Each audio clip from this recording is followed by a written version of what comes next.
세 번째 연자 소개해 드리도록 하겠습니다. 김종일 서울대학교 의과대학 생화학교실 교수님이신데요.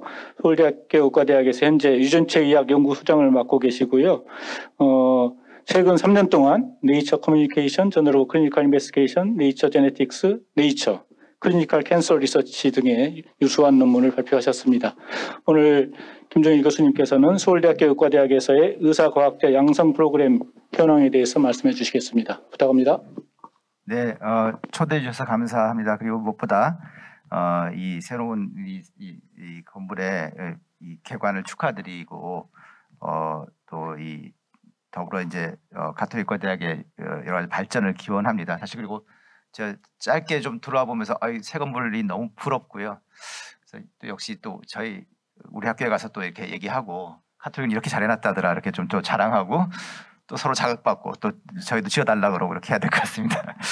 네, 오늘 저는 이제 주제가 의사과학자 관련돼서 좀 말씀드리려고 하고 있고요. 뭐 이제 슬라이드가 조금 뭐 이것저것 넣어놓겠는데 좀 가능한 빨리 진행하도록 하겠습니다. 예. 그 사실 이제 오늘 저희 그 전체 심포지엄 주제가 기초의학 발전 관련된 거라서 그 이제 제가 오늘 말씀드릴 건 이제 의사과학자지만 사실 기초의학 또 아까 한희철 이사님 말씀하신 그 아카데믹 메디신 뭐 의사과학자이기 때문에 사실 좀 정의하기 좀 애매한 면이 좀 있긴 있습니다. 사실 기초의학이 그 이제 현재 어떤 상태냐, 뭐 기초의학이 위기라는 얘기도 있고, 뭐 발전하고 있다는 얘기도 있고, 뭐 이제 여러 가지가 있는데 사실 그게 좀 말씀하시기 계속 애매한 게 기초의학의 정의 자체가 좀 애매하기 때문에 기초의학 교실에서 하는 게 기초의학인지 기초의학 분야가 기초의학인지 이게 좀 애매한 면이 좀 있습니다. 근데 어쨌든 제가 이제 몸담고 있는 생화학교실, 서울의대 생화학교실만 따져 보면 사실은 굉장히 이제 점점점 규모도 늘어나고 있고 교수님들이 이렇게 발표하는 논문의 숫자라든가 연구비라든가 대학원 숫자들은 점점 늘어나고 있고 굉장히 발전하는 거는 맞습니다. 그러니까 현재는 저희 서울대학교 생화학교실 적어도 발전하고 있고요. 다만 이제 뒤에 좀 말씀드리기 전에 밸런스란 문제를 좀 말씀드리도록 하겠습니다. 그러니까 그 예전에 전통적인 그 관점에서 의과대학 출신들이 저처럼 기초에 남아서 기초역을 하는 숫자는 확실히 줄어드는 건 맞습니다. 이제 제가 그 의사과학자 관련된 여러 가지 이렇게 좀 얘기를 하다 보면 의사과학자가 굉장히 중요하고 앞으로 이제 우리나라에서 이 의사과학자를 키워야 뭐 K바이오가 생긴다 뭐 이런 얘기들을 많이 하고 있고요. 근데 그 와중에 이렇게 이런 보다 보면 현재 우리나라에서 의사과학자가 제대로 나오고 있느냐 뭐 그 최근 5년간 108명 정도가 나왔는데 이게 1%도 안 된다 이런 얘기를 하는데 제가 이 108명이 정말 108명인지 잘 모르겠어요. 그러니까 이러면 5년에 108명이면 1년에 한 20명 나와야 되는데 제가 보기엔 20명이 안 나오는 것 같거든요. 그래서 이게 이제 결국 역시 계속 의사과학자나 기초의학의 그 정의와 관련된 문제 같긴 합니다. 그래서 제가 제 주위에 정말 제가 셀 수 있는 범위 내에서 세봤습니다. 그래서 어떻게 셌냐면 저희 동기들이 제가 저희 졸업생 동기를 세가지고 저희 의대 졸업 동기들이 몇 명이나 기초의학에 남았나 최소한 석사 이상 한 기초의학을 보니까 예방의학 병리가 합치가 13명이 그러니까 저희 졸업 입학 정원이 180명, 그러니까 졸업 정원이 180명이었는데, 그러니까 좀 더 한 210명 입학하긴 했지만 한 200명 정도 정원에서 저희가 13명이 기초의학을 전공을 했고요.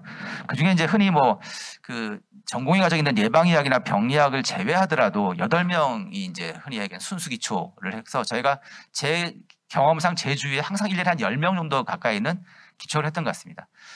최근에 몇 명 했냐? 제가 잘 못 세는데 서울의대에서 제가 다 세봐도 제가 아는 게 최근 한 5년, 5, 6년 사이에 순수, 그러니까 임상을 전공하고 하지 않고 그냥 순수 기초학에 바로 남은 사람은 제가 알기 딱 2명입니다. 최근에 정말 한 몇십 년 만에 열대학 교실 1명 남았고요. 그다음에 그 기초 교실은 아닌데 그 의과학과에 이제 바로 졸업하고 한 친구가 있어서 최근 한 5, 6년 졸업생 중에 딱 2명이 남은 것 같습니다. 그러니까 1년에 한 10명 남다가 지금 한 5년에 한 2명 이 정도인 것 같고요.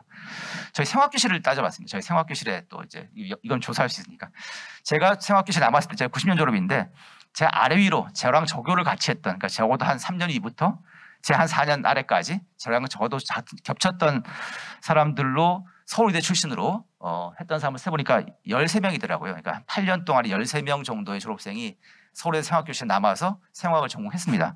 근데 그 뒤로 이렇게 쭉 저희 졸업생 명부를 세봤더니 요 한 8년 동안에 13명이었는데 그다음 한 8년에 한 3명, 그다음 8년에 한 3명, 그다음 한 12년 동안에 한 3명 정도가 서울대 생화학교실에 남았더라고요. 그러니까 8년에 13명에서 최근 한 12년에 3명 정도. 그리고 더더군다나 이제 요 최근에 졸업하신 가정책을 졸업하신 한 5분 정도는 지금 보시면 알겠지만 생화학을 안 하고 있습니다. 그래서 그냥 이제 여러 가지 다른 이유로 개인적으로 연구를 그만두셨거나 뭐 다른 전공을 옮기셨거나 뭐 이런 분들이 있어서 어쨌든 적어도 이 의과대학 졸업생이 기초학 교실에 남아서 순수 기초학을 하는 수는 굉장히 줄고 있는 것 같습니다.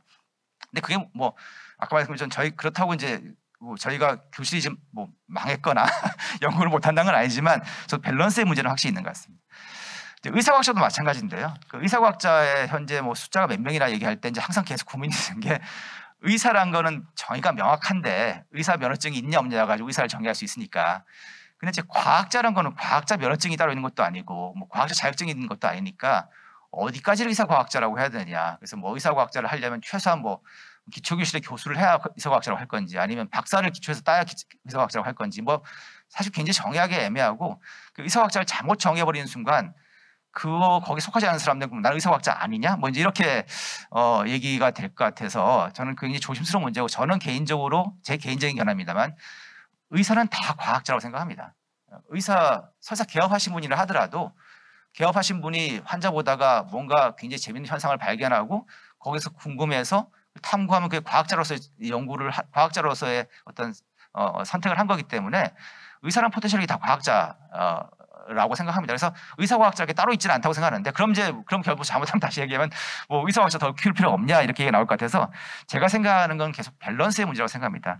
그러니까 의사 출신들이 본인이 나중에 이제 최종적인 어떤 잡을 잡았을 때 본인의 임상 진료와 그다음에 이것도 구별은 좀 애매하긴 하지만 클리니컬 데이터를 가지고 뭔가 클리니컬 프랙티스를 더 향상시키기 위한 연구 그거 이외에 좀 더 베이직한 메커니즘이라든가 이런 걸 탐구하는 연구 이렇게 좀 나눠볼 때 그러니까 연구의 그 인간 진료와 그리고 임상적인 연구 그리고 기초 연구 요 비율을 나눴을 때 뭐 다양한 스펙트럼이 있을 것 같긴 합니다. 근데 이제 제가 보기에는 제 주위의 서울대 교수님들을 보시면 아마 대부분 이제 A 아니면 B에 속하는 것 같고요. 대부분 A, B에 속하는 것 같고 그다음에 이제 저같이 기초학을 하는 사람은 다 F인 거죠. 그러니까 중간에 결국 CD가 별로 없는 것 같습니다. CD가 거의 없고 그리고 F는 말씀드린 것처럼 F에는 대부분 의과대 출신 아니신 분들이 다 와서 하고 있고 의과대 출신들이 F를 하는 율이 거의 없고 CD가 별로 없다. 이게 이제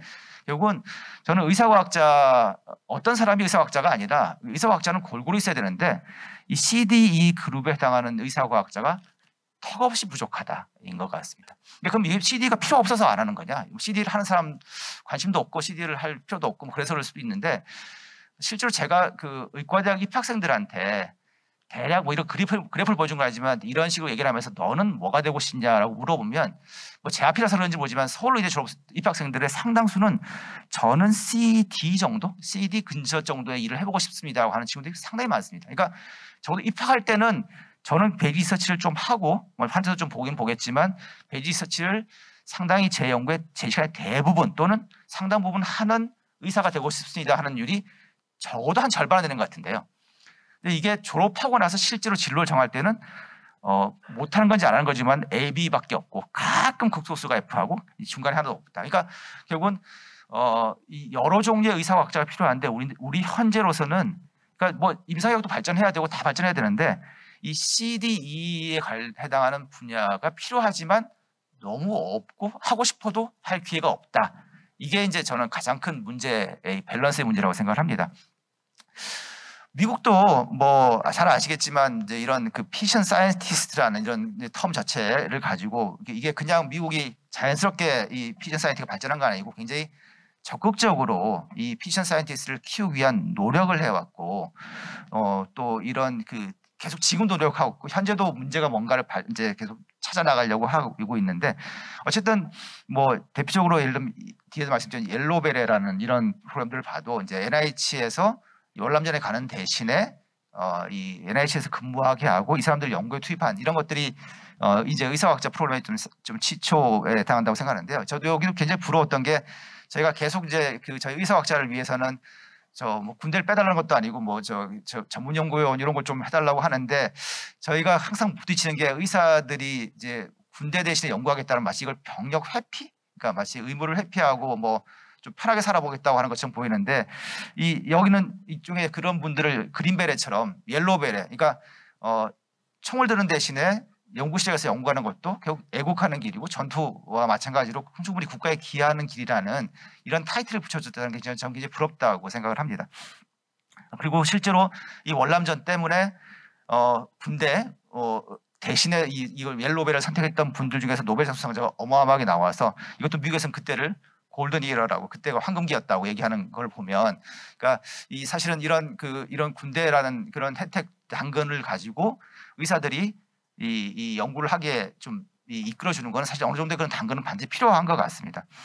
그리고 이제 미국에 아까 뭐 연구에 대해서는 한희철 이사님이 워낙 잘 얘기해 주셔서 제가 좀 생략했지만 미국에서 이런 트레이닝에 관련된 다양한 그랜트가 학부생 때부터 뭐 주니어 패컬티까지, 그리고 개인한테 주는 연구비, 그리고 팀한테 주는 연구비가 다양하게 존재하고 있고, 여기도 그림을 보시면 이게 이제 그 NIH 그림인데 이게 꼭 뭐 크게 중요한 의미는 없겠지만 결국 클리니컬 프랙티스로 빠져나가는 흐름이 얼마든지 당연히 있을 수 있고요.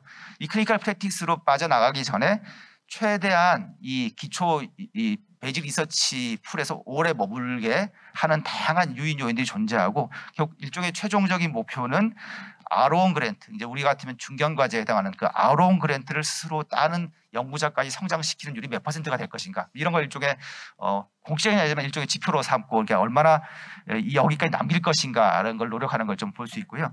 이 그랜트를 대충 뭐 NIH에서 보면 적어도 이게 이 그랜트 뭐 이번에 물론 이게 다 MD용은 아닙니다만 다양한 게 트레이닝 그랜트, 적어도 이 트레이닝 그랜트에서 제일 대표적인 게 뭐 T32라든가 이 K23이라든가 K08 같은 게 좀 큰데, 이런 그 주니어 패컬티나 학부생들 대상으로 연구 이것들이 크게 봐서 미국 국립보건 예산으로 한 1조 원 정도. 그래서 저희 사실 따져보면 이게 우리가 미국하고 대략 한 여러 가지 규모로 봤을 때 한 15% 정도 규모로 생각한다면 이걸 비교했을 때 우리가 적어도 1,500억 정도는 이 트레인 그랜트에 써야 되고, 그중에 한 절반 정도는 T32, F32, K08, K23 같이 이런 데다가 한 적어도 750원 써야 이게 밸런스가 맞는데, 이 부분에서는 굉장히 이제 상대로 저희가 부족한 게 사실인 것 같습니다.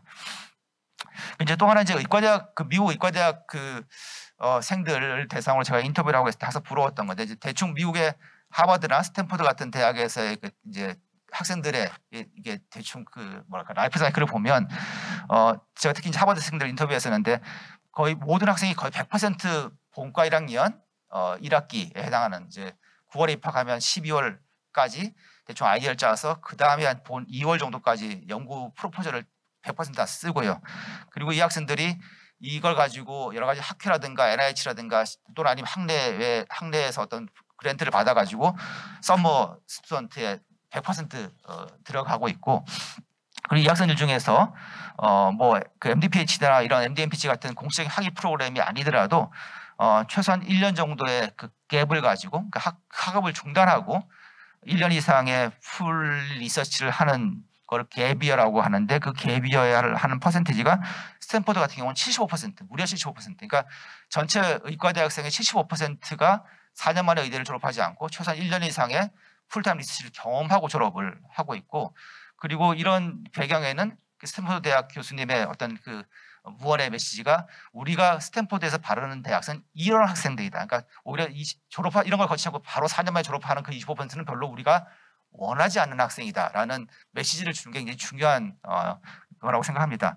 실제로 저희가 미국에서 이게 이런 물론 이제 교포들이긴 합니다. 이런 풀타임 리서치를 참여하고는 의대생들을 대상으로 너희는 왜 이런 연구 MD, PhD라든가 이런 갭의 연구에 참여하냐 했을 때 여러 가지 답이 나왔습니다만, 이런 걸 크게 보면 연구에 대한 흥미와 열정은 당연히 기본이고요. 이게 없으면 시작하지 않겠지만 당장 이 학생들이 이걸 참여하게 하는 데 대한 단기적인 어떤 유인책들이 있었습니다. 그러니까 MD, PhD 같은 경우는 어마어마한 등록금 빚을 져야 되는데 이걸 하면 빚을 질 수 있지 않을까라든가, 또 아까 이과대학에서 은근히 이렇게 연구하는 학생이 정말 우리가 원하는 학생이라는 걸 보여주는 방법 중에 예를 들어서 임상 실습 선택권들이 MD-PH 학생 우선적으로 선택된다. 내가 무슨 실습 먼저 돌지를 MD-PH 학생한테 먼저 선택할 수 있겠다. 이런 것들이 되게 알게 모르게 그러니까 이게 더 우리가 더 우대받는 학생이구나 하는 메시지를 줬다라든가요.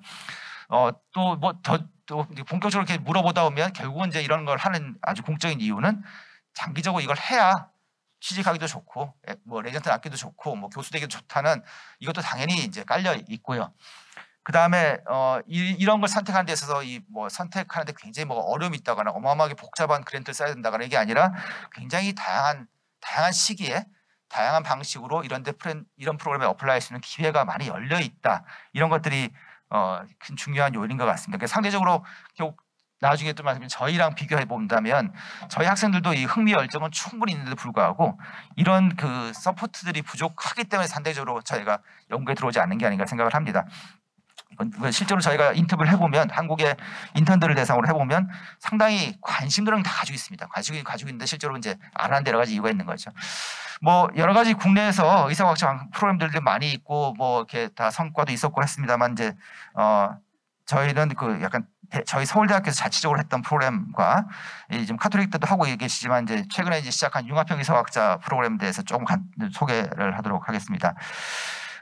뭐 저희가 사실은 이제 카이스트 의과대학원 워낙 이제 일종의 최근에 좀 성공 사례를 많이 나와서 제가 벤치마킹을 좀 해야 된다고 생각하지만 하여튼 여기서도 중요한 게 이 군대 문제가 중요한 이제 베네핏을 줬다는 거와 그 다양한 그 연구 환경이 좋다는 것도 굉장히 저희가 좀 생각해야 될 것 같습니다.